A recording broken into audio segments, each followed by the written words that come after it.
Welcome back to Braintree Today. I'm Martha Konstandinidis and you're watching BCAM TV. Now we'll be getting into our latest stories from the week. On Monday, Ukrainian officials said their troops have reclaimed another southeastern village since starting their counteroffensive against Russian forces. Ukraine's 35th Brigade posted a video on Monday of soldiers raising the blue and yellow national flag over what they say is the retaken village of Storozhev in the Donetsk region. The Ukrainian Defense Ministry said its military had also reclaimed other nearby villages as they sought to push further south and threaten Russia's main defensive lines. Although the gains were celebrated greatly, the victories are considered early, small-scale victories and what is expected to be a long and difficult road to get the Kremlin's forces out of occupied land. Last Friday, the historic federal indictment filed against former President Donald Trump was made public.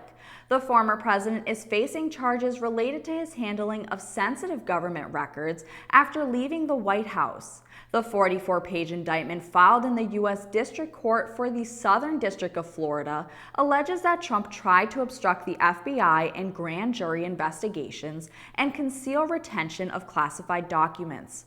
The indictment lists 37 felony counts against Trump, which include 31 counts of willful retention of classified documents, 1 count of conspiracy to obstruct justice, 1 count of withholding a document of record, 1 count of corruptly concealing a document or record, 1 count of concealing a document in federal investigation, 1 count of scheme to conceal, and 1 count of making false statements and representations. Trump was summoned to appear in federal district court in Miami on Tuesday for an arraignment. 3 people were killed and 3 others were injured in a mass shooting on Sunday evening in Annapolis, Maryland.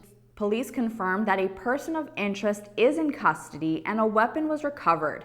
Annapolis Mayor Gavin Buckley said in a statement, quote, "We are saddened for the families and for Annapolis that they have to deal with this. This can happen anywhere and nothing gets resolved through the use of guns," end quote. Police officials said they are still investigating and working to determine a motive, but the shooting was not a random exchange. The victims ranged in age between 20 to early 50s. There are no current updates on the 3 injured. On Wednesday, a Massachusetts man who authorities allege engaged in several fraud schemes associated with sober homes owned by him, insulation contractors he owned, and COVID-19 business relief funds, has pleaded not guilty. 37-year-old Daniel Cleggett of Kingston remained free on personal recognizance after an appearance in the U.S. District Court in Boston. He was indicted last month on 37 counts, including multiple counts of wire fraud and money laundering. Cleggett was the founder of A Vision from God, LLC, which operated sober homes in Boston, Wakefield, Quincy, and Weymouth. While the state isn't reporting daily COVID-19 health trends anymore, the Mass DPH is still monitoring and reporting health trends on a weekly basis. On June 8th, newly released metrics show that over 20,000 molecular tests were conducted and 787 new positive cases were reported in the last week. As of June 6th, 173 people are hospitalized in Massachusetts and 23 are in the ICU. 9 new deaths were also recorded in the last 7 days. Thanks for watching Braintree Today. We'll be right back with more after the break. Did you know your teenager's brain is more likely to get addicted to nicotine than yours? The tobacco and vaping industries do. They target teens with their products and try to cover up the fact that there's nicotine in them. Talk with your kids about the real dangers of vaping. Welcome back. Developer George Clements made an agreement with the Archdiocese of Boston to purchase the now closed St. Thomas More Church property. Clements' proposal was to build a subdivision of 26 5-bedroom homes on the site, which would mean cutting down the trees on much of the 15-acre property and tearing down the red brick church that has stood at Hawthorne Road and Elm Street since 1940. At a community meeting attended by more than 100 people at Town Hall last week, Clements suggested an alternative proposal, saying he could build up to 70 townhouse condominiums for residents aged 55 and older. The condos would be tightly clustered on the developed portion of the property and protect the woodlands through either a permanent conservation restriction or through a gift to the town. Another community meeting is being planned to further discuss the development in the next few weeks. According to the Massachusetts Attorney General's office, Dave & Buster's will pay a $275,000 settlement over failing to provide sufficient meal breaks and improper permitting for employees under 18. The company is set to pay the settlement out to 824 employees so far. Under Massachusetts law, any employee working more than 6 hours in one day is allowed by law one 30-minute break with permission to leave their place of work. The company is set to accept 3 citations from the AG's office tied to each of its locations in Braintree, Natick, and Woburn. The company also found itself in hot water for having improper working permits for employees under 18, while also having those employees work later hours than allowed by Massachusetts labor laws. Under Massachusetts labor laws, employees who are 16 and 17 aren't permitted to work between the hours of 10 p.m. and 6 a.m. The only exception to that law is if they work at a restaurant or racetrack, that they may work no later than midnight on non-school nights. Teamsters Local 25 has given a huge donation to the Braintree Challengers Little League. Through the Teamsters Autism Fund, the Little League received $17,500.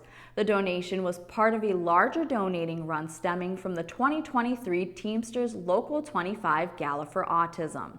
Teamsters Local 25 President Thomas G. Mari explained that the donations are made to organizations that help support families and individuals affected by autism. Teamsters Local 25 President said in a statement, quote, "Our mission is to break down the barriers that can prevent people from having access to supporting services, employment and training opportunities, educational resources, and so much more," end quote. This year, early voting in the local town election in Braintree just got a little harder. Braintree Town Clerk James Casey said that there will be no in-person early voting for this fall's town elections, as the town's Board of Registrars made this decision on March 28th. Casey said they cited the low turnout for local elections in last year's state primary and general elections in Braintree. Only about 2,000 people cast in-person early votes. 500 in the primary and 1,400 in the general election. But don't worry, instead of voting early in person, voters will still be able to cast early mail-in ballots. Under state law, local officials can opt out of mail-in ballots for municipal elections. The town election this year is on November 7th, where voters will choose a mayor, members of the town council, the school committee, the electric light board, and the board of library trustees. Mayor Charles Kokoris announced last week that Braintree will employ summer counselors at 4 local playgrounds for the summer of 2023. He said in a statement, quote, "Summers on the Braintree playgrounds create memories for our young people that will last a lifetime. I invite all families in Braintree to embrace this wonderful opportunity for their children to build friendships and explore new interests," end quote. The staffed playgrounds include Dyer Hill Playground, French's Common Playground, Abraham Lincoln Park, and Leon Harris Perry Park.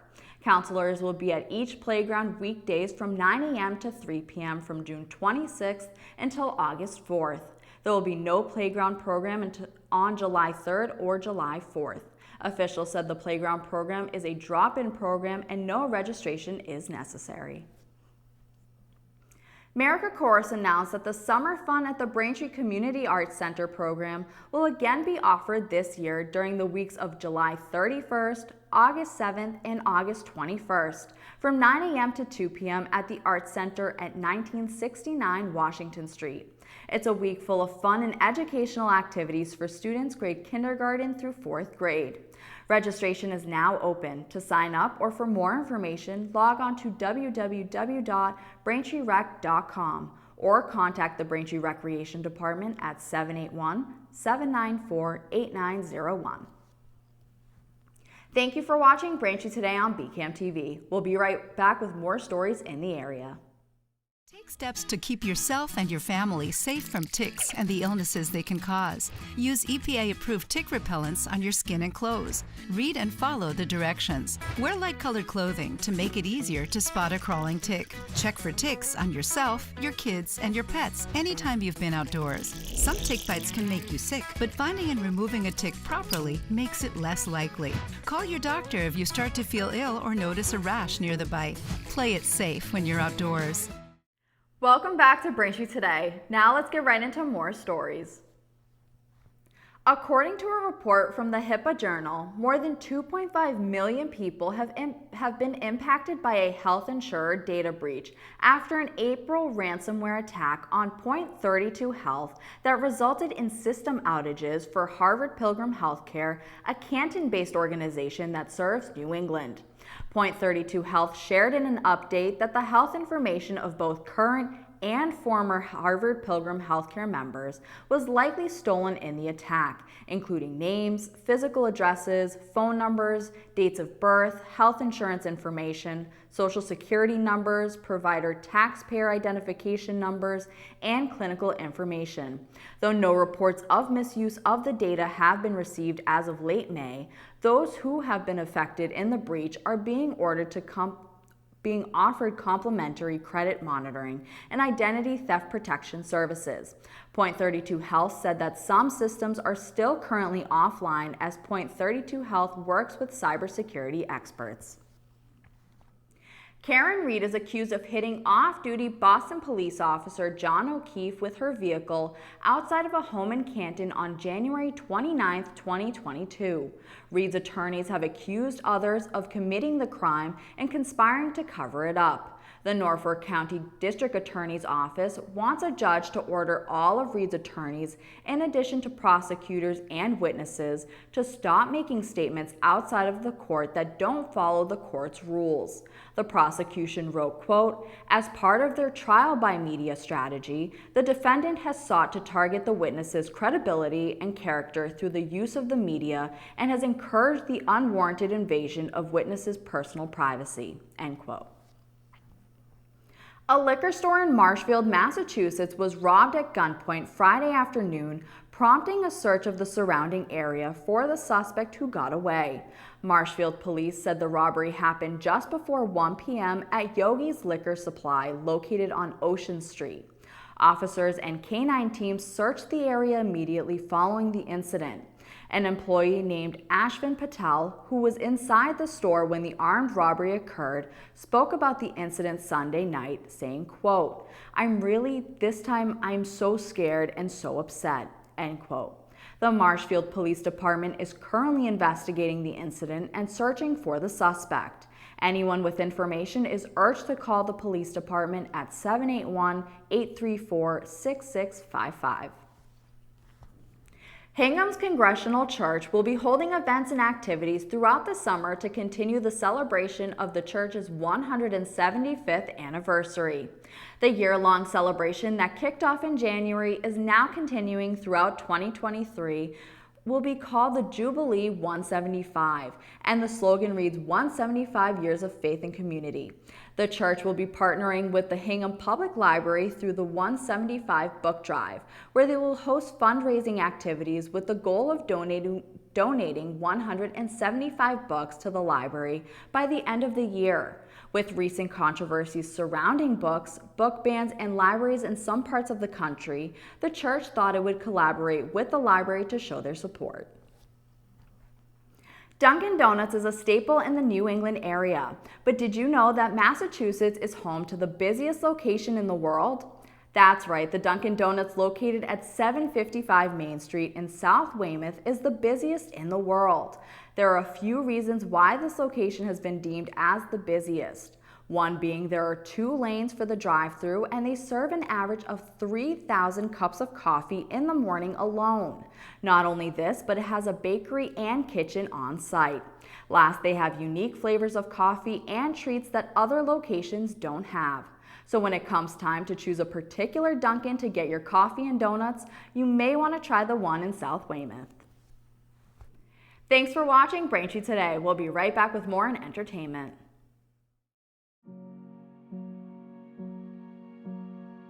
You're going to need me. You're going to need us.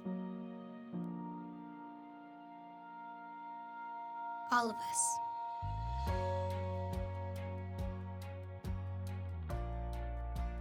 You're going to need our technical skills, our math, our engineering skills. You're going to need our help with your water, your air, your food. You're going to need our organizational skills, our problem-solving skills. You're going to need our determination, our honesty, our compassion. You're going to need the next generation of leaders to face the challenges the future will bring. And we promise we'll be there when you need us.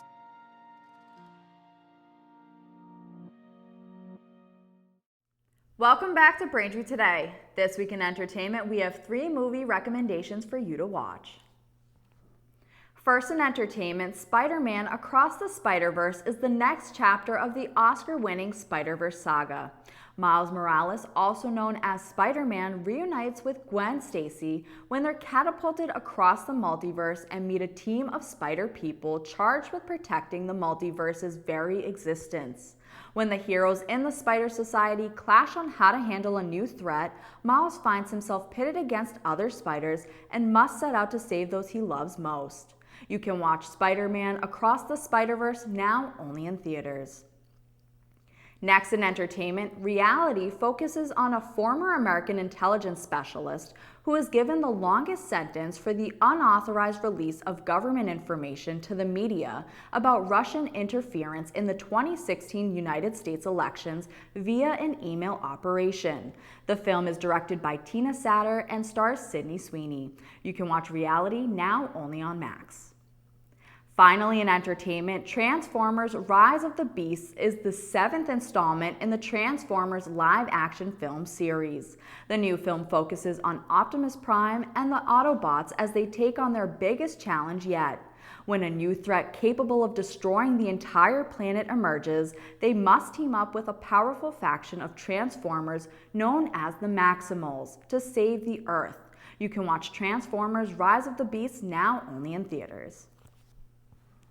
That'll do it for news today. For those of you who are watching us on Verizon Fios Standard Definition Channel 28, you can now see our public access channel in high definition on Channel 2128. For those watching us on Comcast, we hope to have a high definition channel available for you soon. Thank you for watching Braintree Today on BCAM TV. I'm Martha Konstandinidis. Stay safe and we'll see you next time.